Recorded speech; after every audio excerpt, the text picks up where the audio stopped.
And here we go. That's not the first slide. Well, you got a preview. So weekly recap. Sorry for the technical difficulties at the start.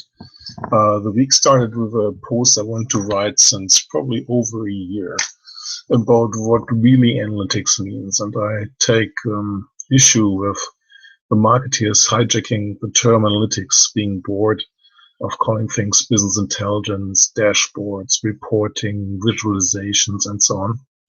And going back to what originally was in the process, I noticed that the Wikipedia definition got changed. And in my harsh view of true analytics, it's really in analytics, it takes an action for you, does something for you.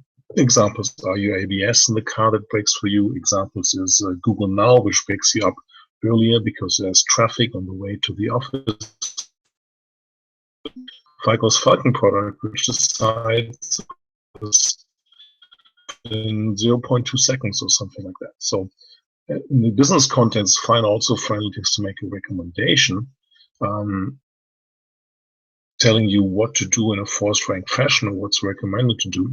And you might choose from that. You might ask why it's force ranked like that. But all of this is just analytics. It's not usually analytics when you see a visualization, which is very commonly called like this. And I want to do that because later in the week we'll talk more about analytics coming from Salesforce, which is a good start, as we'll see later, but it's not true analytics as the way I always see it. So talking about Salesforce Monday, went up to San Francisco, leaving San Diego, went to support my colleague Al Napovsky. Here in the picture was talking about the future of work together with a lady from AT&T. A great presentation by Alan talking about the different generations of digital proficiency and how purposeful collaboration really matters for businesses, not just social and collaboration as a stovepipe. Remarkable Monday night at the analyst reception. You know that Brian Summer, who's a gentleman on the right, in the picture of the two gentlemen left is Frank Scavo. He's in khakis that see him quite often.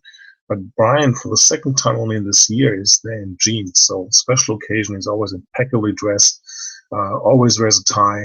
He didn't, he let his hair down, he was in jeans. So definitely a historic moment. And then it was great to be there not alone at the conference, but with our colleagues, with Natalie in the middle and Sherry and Alan. So it was great to attend the conference with some people from Constellation, which is always a welcome change. Tuesday morning, the big news outside of Dreamforce starting full swing, we'll come to it in a second, was that IBM and SAP were going to partner. Not a surprising partnership. Ultimately, IBM has been a huge SAP partner on the services side, on the hardware side, DB2 certified, data mining, and so on.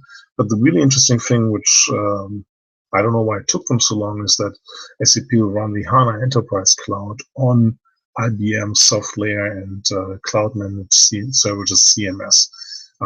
Both of them being interesting alternative, giving SAP more locations. IBM, as you know, is on the quest to 40 locations for data centers, and giving SAP also a chance to focus less on data centers, right? Remember the motto, which I think Info coined first, friends that let friends build data centers, right? So more focus from SAP CapEx-wise on products and less on data centers. So overall, I saw that as a win-win-win.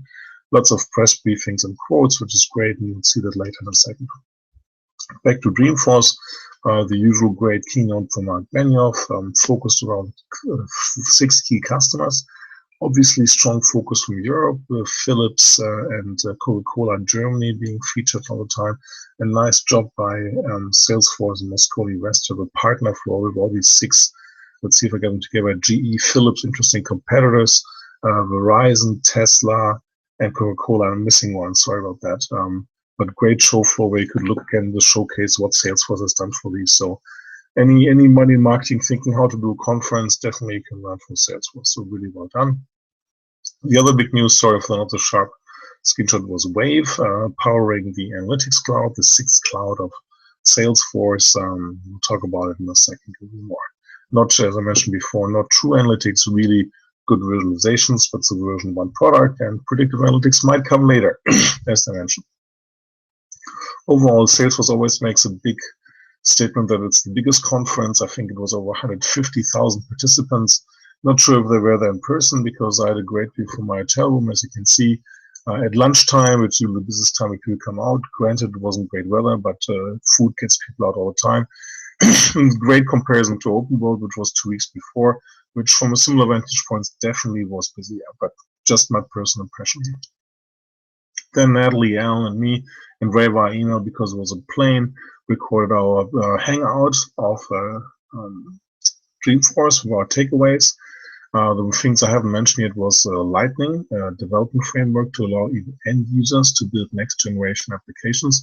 Very interesting. We'll have to see if end users can truly be empowered by Salesforce, which would be a significant game changer because nobody is really giving development tools in the hand of end users. We'll have to see, but very, very promising at this point. Equally with my blog post, really what I realized is that Salesforce is replatforming, right? It's rebuilding things on Salesforce One. It's using now by themselves the Lightning framework. It's going to use the analytics, which again are a new icon. Remember last year Salesforce was proud that the separate chatter icon was now gone. Collaboration as part of the platform Salesforce One. Now we see the start of another icon, which at least if I put my developer hat on, which I had for 25 years, shows that there are significant growing, building efforts going on right now at Salesforce. And then I finally was able to blog my, well, it wasn't a blog, turned out to be the video blog, my takeaways from HR Tech Conference, some very general observations, talk about the panel, been on there last week, talked about Weekl a little bit, and especially I had a slide for each of the 29 vendors, which was nice to give me a briefing. So definitely check out this webcast on my website. And what got away from me this week, EMC acquired Cloud Scaling. Interesting enough, no press release on the EMC side, or around midnight on Friday. I'm too tired to have found it, so apologies, but good opportunity to feature my colleague and friend Ben Keppes, who is a crazy runner. Congratulations this week to 100 half marathons in 2014. I don't even get there to run a third of that for my life. Ben has done this year, so congratulations. And generally another smaller acquisition here from Cloud Scaling, very similar to see like Cisco's acquisition recently of Meta Cloud, or HP's acquisition of Eucalyptus. The OpenStack area seems to be see some consolidation, and the big guys are buying the smaller guys, and we'll have to figure out what really happens there. So I was honored by Bill Kutik, right, the previous father of the HR Tech Conference, writing his column on his takeaways, giving me a quote there that was great. Thank you, Bill. All about the analytics discussion, which really stirred some things up. Today or yesterday, Bill Howlett over at Dave Howlett, sorry, over at Genomica, he also blogged about it, being critical. Where's the human element? It was never about that humans will go away from my side, so humans always play a role, being creative, making the ultimate decision. But the interesting thing is analytics is not misunderstood and diluted. It will really change and move the needle in the next years to come as we focus, as we face this computing revolution where computing capabilities are ahead of business best practices. Other quotes around the IBM thing, great to get a quote in the Wall Street Journal. Overall, like I mentioned, I see it as a win-win-win for customers who get a scalable cloud pretty much at almost every location in the world, where SAP is 20-something, IBM is going to 40-something, so it's great coverage. And that gives them peace of mind around all statutory data residency and so on standards and exposures they might be up to. Equally nice to get one from the New York Times Tech blog. Same similar verdict from my side, good partnership for both sides.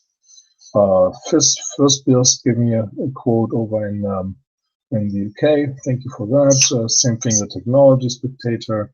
Same thing, interesting enough, a little different twist by Divina Paris from Sierra, New Zealand, talking about if there's going to be more mega partnerships among technology vendors. And I definitely think there will be more because it's time of consolidation, and vendors who previously were potential competitors become partners. We saw it already last year with Microsoft and Oracle doing announcements, and Salesforce and Oracle renewing their vows last year.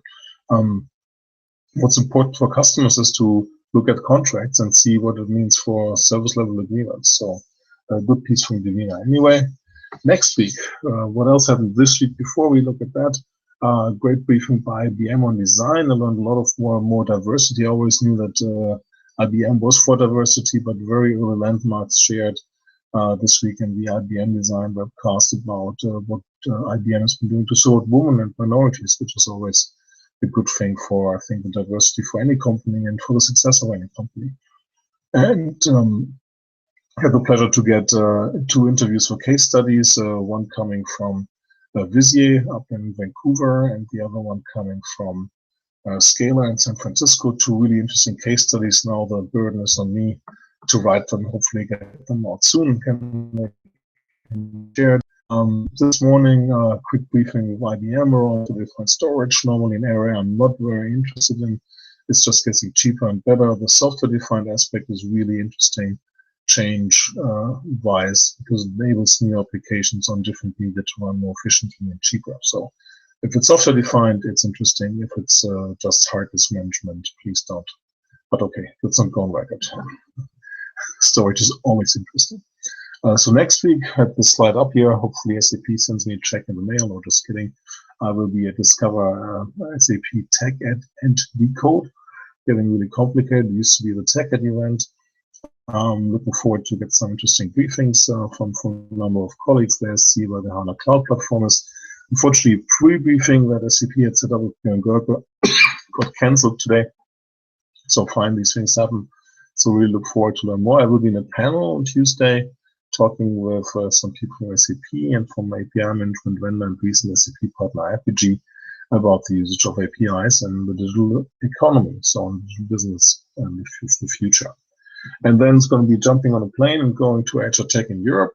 Don't miss me on the panel moderated by Jason Ellerbrook with great people, Gretchen Alarcon from Oracle is on there, Amy Wilson from Workday, Josh from Gerson by Deloitte, Phil Wainwright from Genomica, and Thomas Otter from SAP. So we have 3 press/analysts versus 3 vendors, and Jason Ellerbrook as the thought leader. I think it's going to be a great panel to look. I hope it might be webcast. I don't know. HR Tech does that. Don't want to raise any expectations, but you see the time to 2:15 to 3:15 European time, so early morning for people over here on the West Coast. Pretty good time for people on the East Coast, so don't miss that. That's it from my side. Time to get in the weekend. Same for you. Take a good break and look forward to maybe see you next week at the conference, both at Tech at Decode and HR Tech Europe. Or please tune into my next weekly roundup, which should be out coming from Europe next week, which is a first. So thanks for bearing with me. Have a great weekend. Appreciate it always. Thanks.